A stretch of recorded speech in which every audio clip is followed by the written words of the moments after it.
dreams retire, we set them free, shaking the ground with epiphany. Fresh thinking loud, it's our decree. Unconventional wisdom dancing on the beat.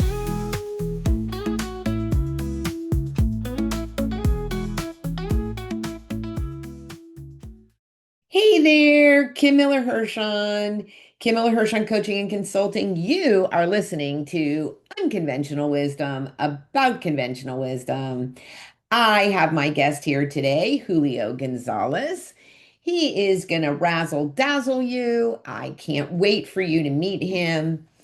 Julio, why don't you please introduce yourself? Tell us a little bit about yourself and what you do, and then I will ask you your random question. Thank you, Kim, for having me on your podcast. I'm excited for our conversation today. So, I am the CEO of VCTO Business Consulting. So, I help small to mid-sized businesses, specifically in the operations through technology space, to really be able to structure their business to be able to grow. So many business owners start the business to create a job for themselves, to not have to work for somebody else without realizing really everything that goes into running that business. So I help them create standard operating procedures, strategic plans, job descriptions, KPIs, so that they can hire effectively, delegate effectively, and grow their business through efficiency. I did this in the corporate world for many years. So now I'm taking that enterprise level experience and bringing it down to small and mid-sized businesses because they deserve the same opportunities that the enterprise world does. Enterprise corporations have all kinds of money to bring in coaches and consultants and the big three accounting firms, but it's a tougher bet for those smaller organizations. So I'm bringing that to them so that they can be as successful, if not even more. Yeah, oh my gosh, I love that. And it really is invaluable. I think your point about how smaller businesses, it's typically put together with like Scotch tape, right? Because when you start, you don't need sophisticated systems. Right. And then when you grow, you feel like, oh, I don't have time for that. But like you said, there's so much inefficiency and so many systems don't talk to each other, and it is really a problem, right? It is. And I tell my customers, you don't have to go crazy. Start with a list. Just put a simple bulleted list together on a sheet of paper, on an email that you send to yourself. Start simple, but start building that structure into your business so that you have that thought process and that roadmap to a certain extent Right. as you continue to operate. Cool. Yeah, I think something that a lot of small to mid-sized growing businesses absolutely need. Okay, so now to your random question. All right. What's one non-work related goal you'd like to achieve in the next 5 years? In the next 5 years, I would really like to not quite become a digital nomad, but set Mm, aside time to spend at least a month or two in different locations. We mhm. have the flexibility of working remote and even if I had to take a flight to see a customer, just knowing that I can spend the next 2 months in Mexico City or Salt Lake City. It doesn't have to be international, but just take those opportunities to be somewhere else to have an exciting time. My career has been down here in South Florida. I've traveled for work, but one of the things that I always wanted is to do a 3-month project in New York City. Would not want to live in New York City. I am not that type of hustle and bustle person, but to be able to spend 3 months and go to every Broadway show and go to all the different restaurants and do all the tourist things without having to travel back home, to me would be very exciting. So that would be my goal for the next 5 years. I love that. I actually have a client right now who is a digital nomad. It is wild. Yeah. Every time we go to make an appointment, I'll say to her, so where are you going to be in 2 weeks? Because I never know what time zone she's in. And it's funny because I have a number of clients that are in Europe, but they're in one place. I do think that's very exciting. And It's a very innovative way to live. And yeah, if that works for you, fantastic. That is the other extreme for me. I could see doing that for a very short amount of time. But I like my home and I've got my dogs. So just constantly being away is not a thing for me. yeah. In fact, last year, my husband and I met somebody in Italy, an American, who is a full digital nomad, as in she does not have a residence Wow. anywhere. And interestingly enough, she works for a company and they allow her to do that. And I think if I recall correctly, the company is in the Maryland, Richmond, sort of DC area. Sure. And she only has to show up there twice a year. And other than that, she can be wherever. That's fantastic. And if that's her lifestyle and works for her, great. I need a bit of a base. Like I said, if it's a month or two somewhere, I know that I'm there. I did a project several years ago. We were doing a big bid for technology, and we spent 2 weeks traveling back to back, and it was practically a different city every day. And I Mm, remember waking up the Tuesday of the second week and literally thinking, where am I? yeah. And finally it's like, it's my second week. I know it's Tuesday. Okay, I'm in Chicago. But I had no clue where I was when I woke up that morning. Like I said, I need my home base, and that's a little too much Fair. travel for me. Yeah. Fair. All right, let's jump in here. So you've had quite a bit of corporate experience Yes. and now you run your own business. What's one piece of conventional wisdom that either was modeled for you or that you thought that you needed when you were younger? This is how I'm going to be successful. And then Sure. being of a certain age, what have you figured out actually really works for you? So my parents instilled a tremendous sense of responsibility in me. So doing everything myself was a big thing early in my career.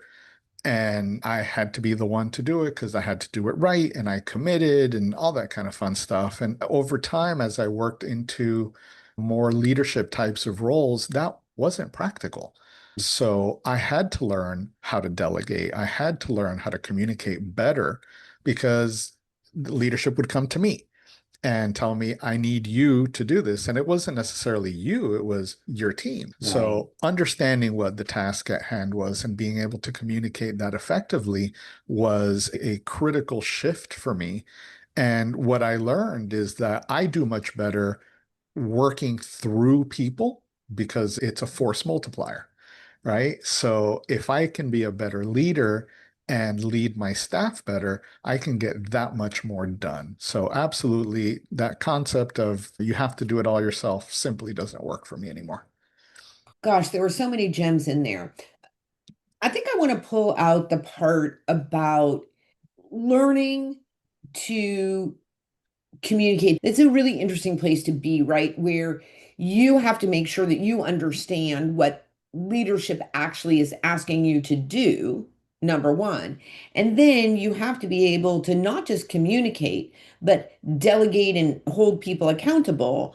So, talk to us a little bit about what that learning curve was for you. Yeah, it took a while to really develop that skill effectively. And you don't do 100% fantastic job every time, but I was able to achieve a pretty good success rate for that because it's being able to translate. Leadership communicates in a certain way, staff communicates in a certain way. So you are that connector that is translating in both directions. So I had a boss, every time the CIO called him, it was pure hair on fire. Called, we need to run and go do this. And at first it was okay, let's go and get it done. It turned out that the CIO was just a very personable individual. So anybody in the company would pick up the phone and call him. Hey, Robert, can you have someone do this? So Robert would just convey the message. And it wasn't Robert as CIO saying, thou shalt go and get this done now. It was just literally passing on the message, hey, go do this. But the way that was translated to me was run and run now. And that I learned very quickly when Robert called. I would get that holy cow message, but I had to temper that message so that whether it was myself doing the work or one of my staff, hey, so and so called Robert, and Robert asked to get this done. When you have a moment, don't drop everything, but put this on the higher side of your to-do list. Let's go get this done. So that was the start of really how I learned to do that translation. And similarly, on the way up, a lot of times your staff comes to you and, oh my God, we're fed up every time. Is it every time? Is it when certain things happen, when certain stars align? But it's that catastrophic message that tends to come upwards. So I learned to listen to my staff, process and interpret. And then when I would convey the message up to leadership, hey, staff has these concerns. I validated it. I believe that it is a legitimate concern. This is how I think we should address it. But tempering that message in both directions became very important skill that I had to develop so that I could be successful in that role, in that in between. Right.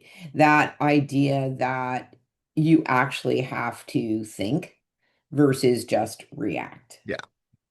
And I think we're all just so busy. It's so easy to just take that energy and just convey it down the chain. And the idea that you stop for a second, you pause, you think it through, that in and of itself is a skill. Yeah. And there's two things in there. One is knowing the people that you're talking about, because it took me a little bit to understand how the CIO operated, the fact that it wasn't all hurry up and get it done. Once I understood him, then I was able to handle my VP. But it took, some time to really familiarize myself with that person. So if you aren't tempering the message in both directions, then you are, I forget the kid's name, the one in the fable about the sky is falling. You become that person and you lose credibility. So being able to temper that message gains you a lot of respect Mhm. from all parties involved. So, Julio, let me ask you this. So now you've got your own business. Yes, So you are the Robert. I am the Robert and I call myself, hey, customer Yeah, has an issue. yeah. Get this done now. So, how do you think those lessons translate into how you run your business? Well, one of the things that I did initially was actually get some assistance because you can't do it all. So I have a virtual assistant and she does a fantastic job for me. So I delegate those less critical tasks so that I can focus on the things that are more important. But now when I get that call, it's a customer. And in the old Sears mentality, the customer is always right. But are they? It now becomes a matter of tempering the customer's expectations because they may not really understand the criticality of something. It may be an emergency at first thought for them, but when you talk through it, it becomes clear that it's less of an emergency or non-emergency at all. So it's almost having to be even more diplomatic because now the conversation is not with a superior, but somebody that's paying an invoice for you. So having deeper, more meaningful conversations is much more critical today. And you know what's interesting? And I'm curious what you think about this. What you said about your virtual assistant, I would frame that in a different way because the work that she's doing, responding to emails or bringing emails to your attention, setting appointments, like doing the admin is critical to your business. Absolutely. It's just not critical for you to be handling that. Correct. And Absolutely. and so finding somebody who is A, good at it, B, enjoys it, and C, is just on top of it leaves you free. I would say not to do more important work, but do the work that only you can do. No, that's a great way to frame it, and you're 1,000% correct. Many years ago, a company that I started for the first time, I had an executive assistant. And I've always been so independent. And I kept thinking, what am I going to do with her? What am I going to delegate? And I very quickly found out that everyone's calendar changed 50 times a day. And I felt terrible when a vendor would come and want a meeting, and I would say, talk to Ceci. And somebody internally would need something, talk to Ceci. I just felt guilty passing on these tasks to her. But we got to the point where people stopped calling me, which was fantastic.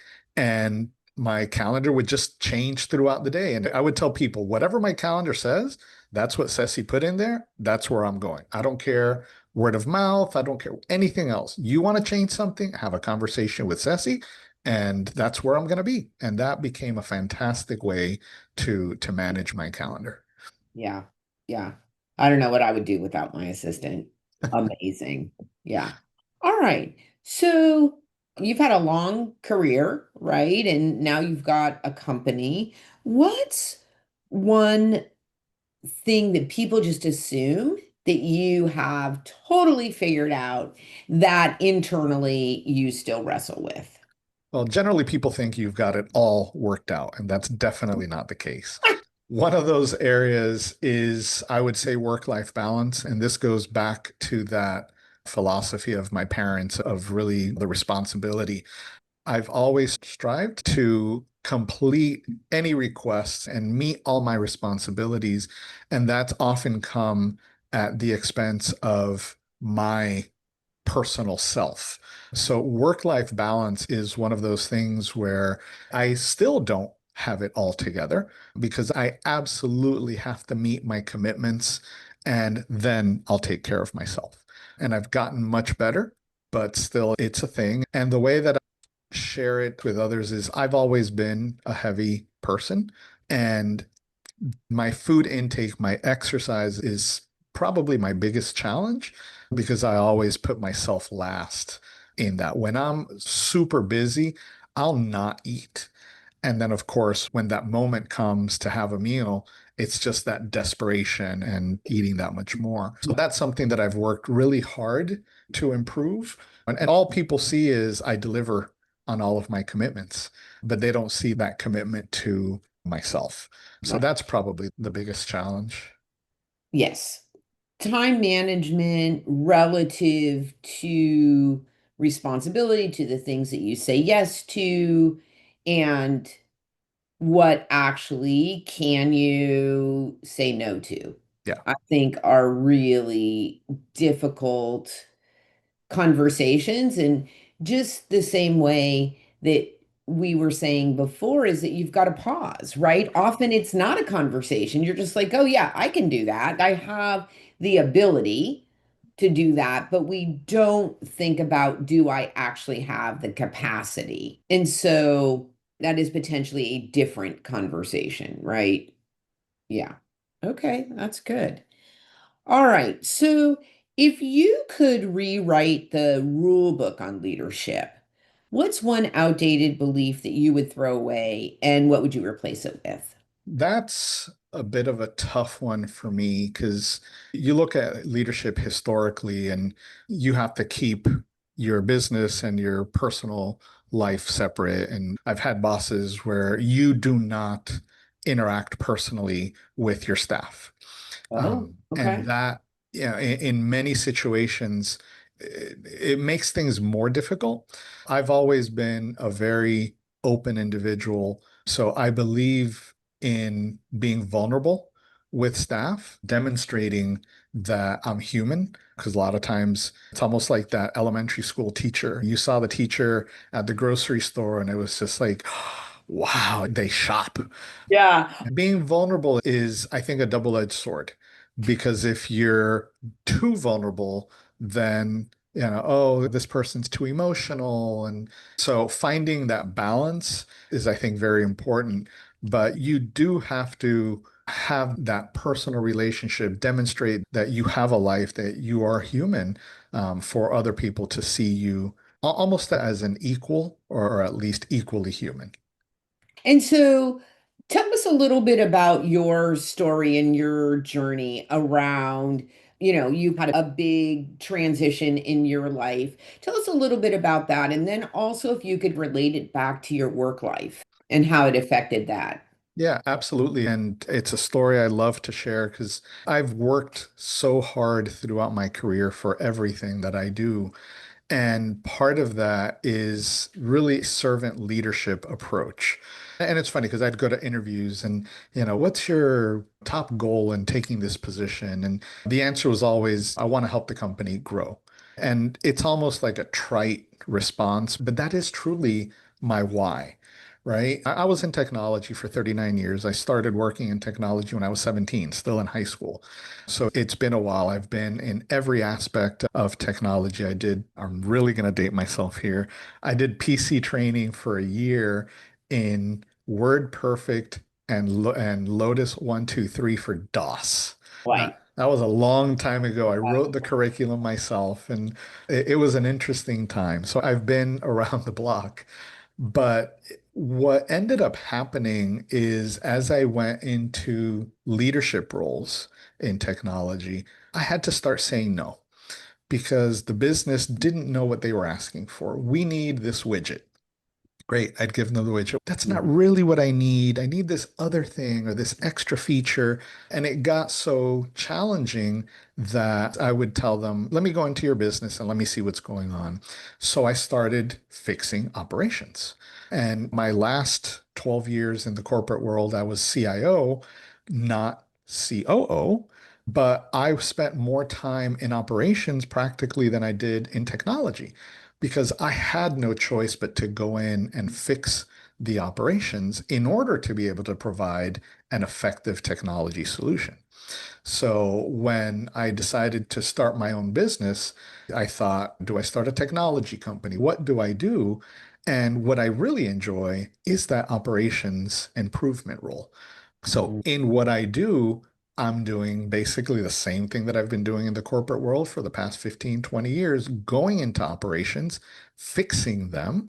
And if it leads to a technology solution, depending on the size of the company, I may take on that project, or otherwise I'll bring in a technology partner to Right. handle whatever implementation or whatever the case may be.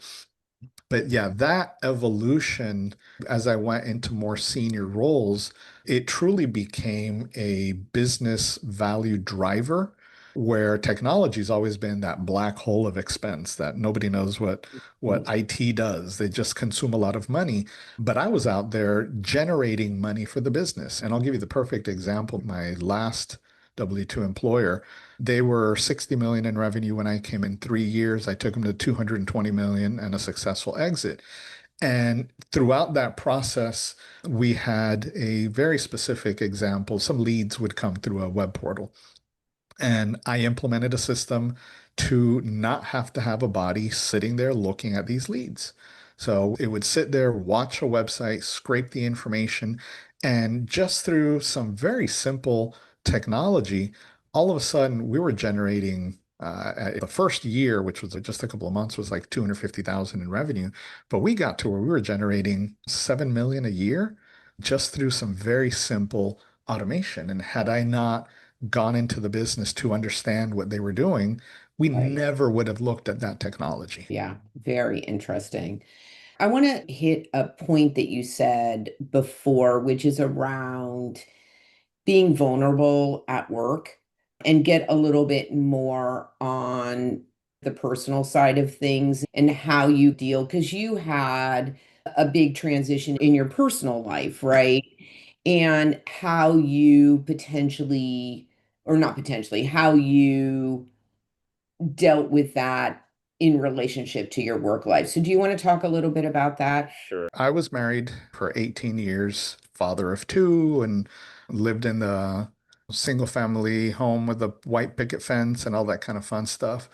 And everybody knew who I was and knew my family and things like that. And I had been at this one company for 12 years.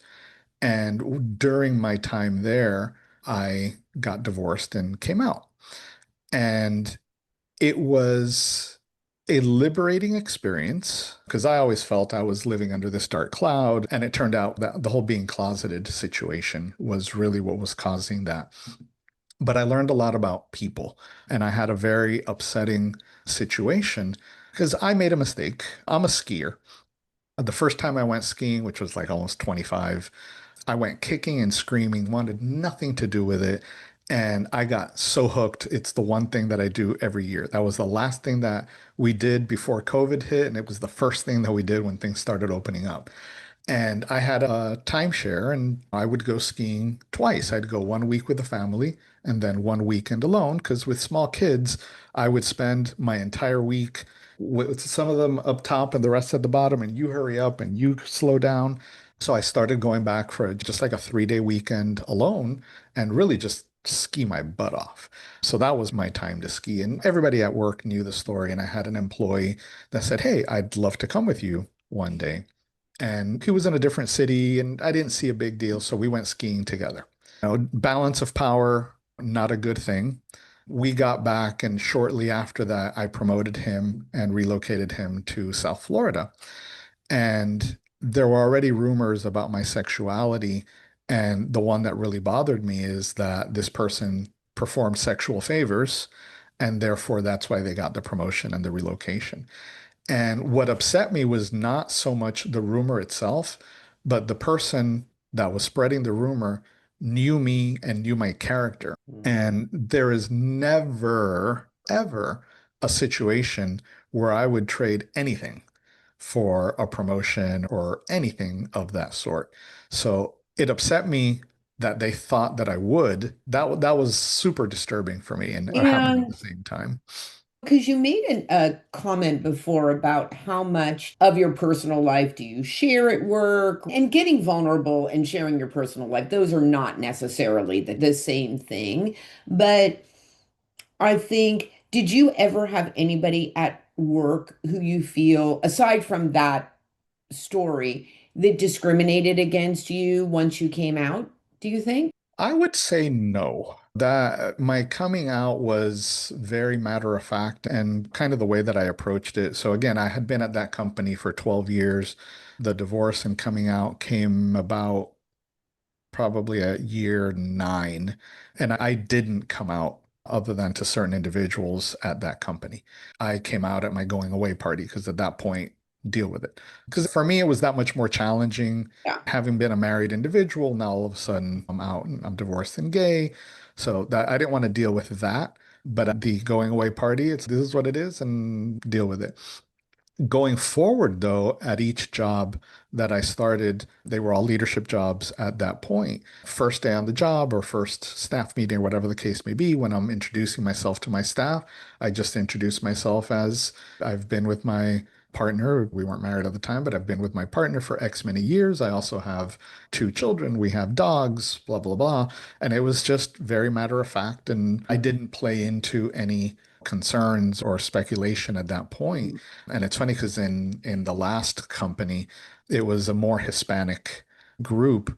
And when I came out to them, they didn't quite understand the partner portion. They thought it was like a business partner that I was bringing in.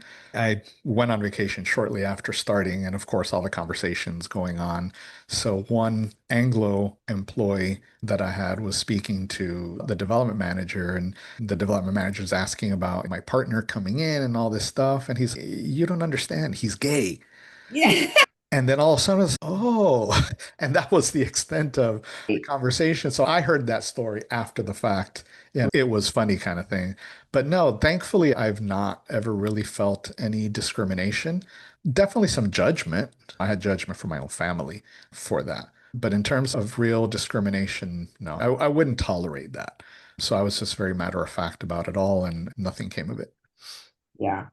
I love that. And I think for the listeners, I really wanted you to talk about it because I think it's so valuable and so important to hear that not every gay man, not everybody who comes out has a horror story to No. tell. That you came out, you were very confident about who you are, and have just moved forward from there. Listen, I could say the same thing about me. I'm not everybody's cup of tea, and I am Sure. 100% okay with that, right?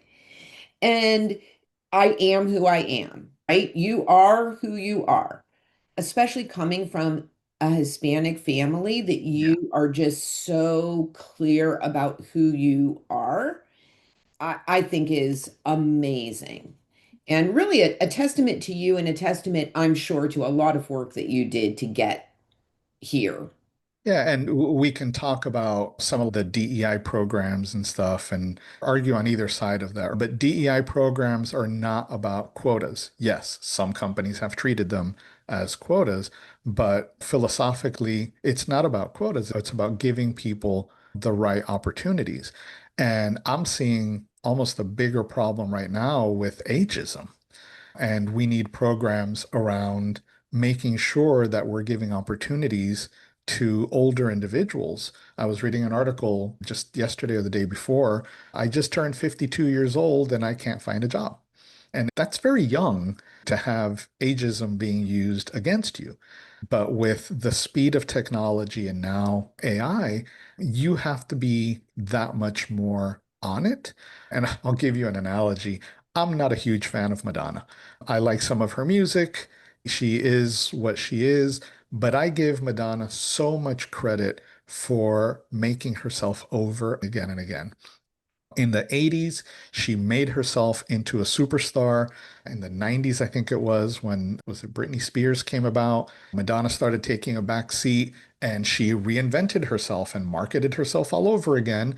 And Madonna's back on top. And something, I don't remember who the third one was, but she's done this at least three times. And being able to stay on top of technology, stay on top of business, be the expert, or at least be a leader in your specific area, at that point, there isn't an opportunity to be limited by ageism or anything of the sort because you're still the person. So being that leader is that much more important than almost anything else, and recognizing what you need to do to continue to remain on top.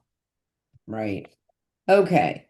What is one unconventional habit or mind shift that you have had over the years that's helped you grow your business? Or even what is the difference between having a corporate mindset and having a business venture mindset?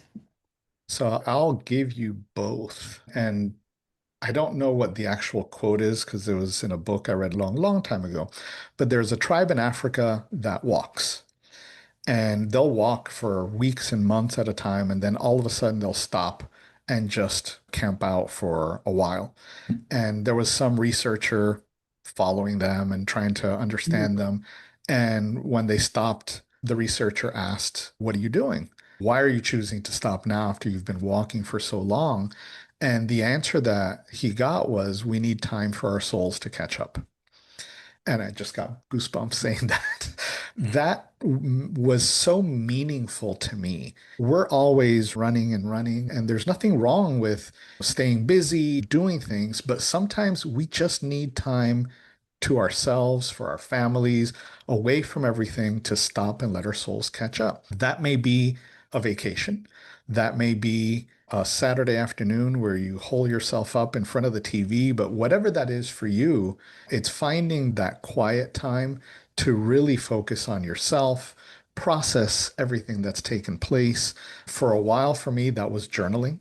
At first, I couldn't get three sentences out. And when I really understood the journaling process, all of a sudden it's like pages and pages. And that was my method of spending quiet time with myself on a daily basis. From a corporate versus entrepreneur perspective, your end target changes because Mm, it's very different to have an internal customer than to have a customer. And having been in technology, my customer was always internal. It was sales, it was operations, it was manufacturing. And there were very few occasions where, I would deal with a true customer. Now the customer is the customer. So the expectations change a little bit. The requirements, the needs change a little bit. For myself, for instance, let's talk business development. My entire LinkedIn network is that corporate environment, internal, third-party vendors, We're now in a number of networking spaces because I need to get out in front of that actual customer. So the message that I share with a true customer is very different from the message I share with an internal customer.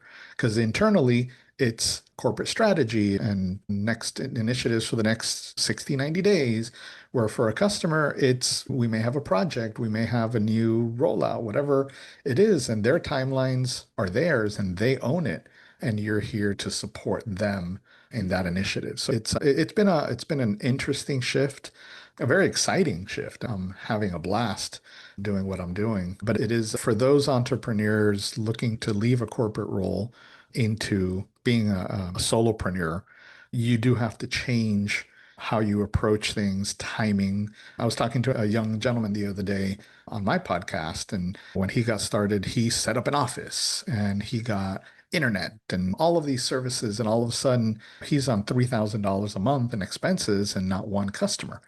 And that's fine in the corporate world when, the office is paid for. And if you need an extra cubicle for something, hey, I just need an extra cubicle. But when you are the business, you can't just set up this thing and then start looking for business. Yeah, Right. priorities definitely change Yeah. when it That's so comes. funny. I call that getting ready to get ready. Yeah. I remember I actually did a session with somebody last year where he had already left his job and he wanted to do something entrepreneurial, and he was driving his wife crazy because he wasn't selling, right? He was just getting ready to get ready. And I sat down with him and did a session with him. And I thought I was being very encouraging. She called me up the next day and she said he called his boss back and asked for his job back. I was like, "Oh, okay." But you know what? My point to him was exactly what you just said, which is if you can't sell and you're not willing to do all the things that it takes to attract and nurture new business and then sell the business, Right. then you don't have a business. And it was interesting. And I guess he, instead of finding that encouraging, found that that was not a task that he wanted to do.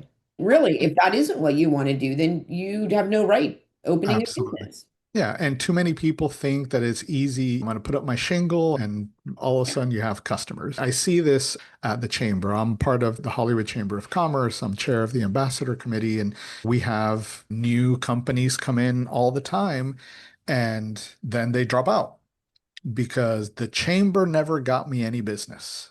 Well, the chamber is not a lead generation tool for you, at least not from their perspective. It's for you to come in and meet individuals, to network, to socialize with other business owners so that you can be referral partners. Because it's not even you doing business with me, it's the people behind you doing business with me. So a lot of people just think that by having a company, things automatically materialize, and that's absolutely not the case. You have to work that much harder to earn that business, to earn the trust. Right. And in today's day and age, most of the time it means some social media presence, whether it's simple posts or posting videos or whatever the case may be, besides maybe some cold calling and door knocking, where historically you put up a shingle and did some advertising. Now that advertising is you, and you've got to be very active. I'm working with one young lady, her sales dropped because she stopped posting regularly. So you need to get back to posting at least daily. And she did, and her sales immediately turned right back around.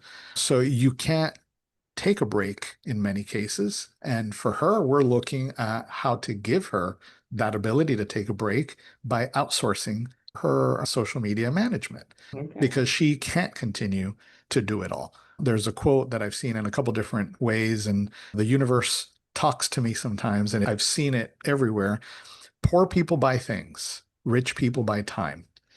So buying that assistance, and we talked earlier about the virtual assistant, for her, buying that time back means buying that marketing help, somebody that can take on all of that social media posting, handle her editing, take on all of those activities so she can focus on those higher dollar value items that she needs to be working on.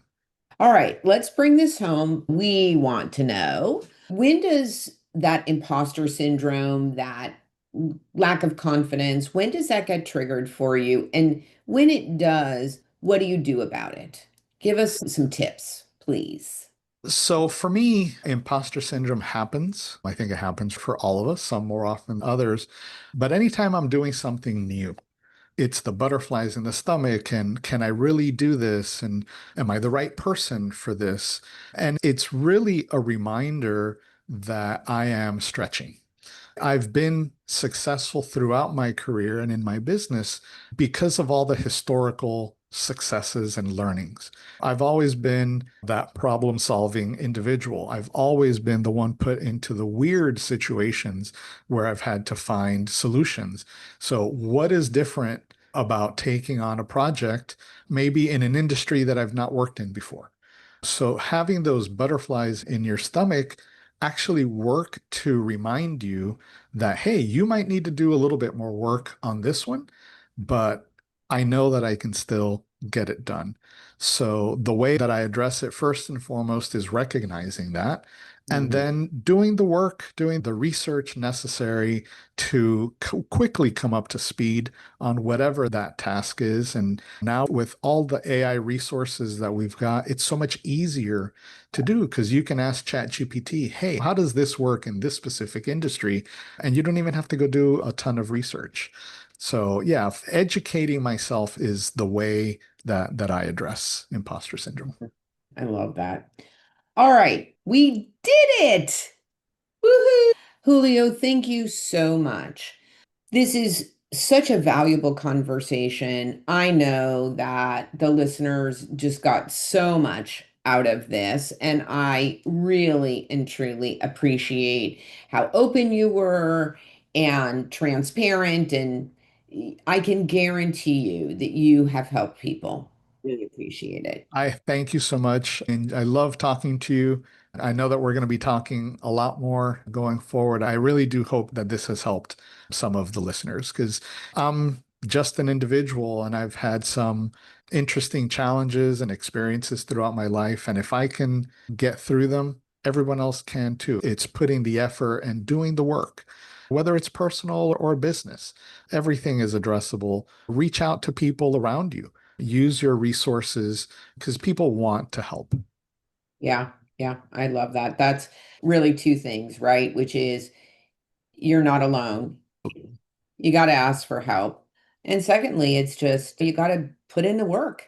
Yeah, It just doesn't, sometimes it happens naturally, but most of the time you got to put in the work in all the professionally and personally. absolutely. Yeah. All right. This is Kim Miller-Hershon, Kim Miller-Hershon Coaching and Consulting with my guest, Julio Gonzalez. You have been listening to Unconventional Wisdom about conventional wisdom, where cliches come to retire and fresh thinking we inspire. Do all the stuff you're supposed to do, subscribe, share, and go out there and be a better human. Cliches retire, we set them free. Shaking the ground with epiphany. Fresh thinking loud, it's our decree. Unconventional wisdom dancing on the beat.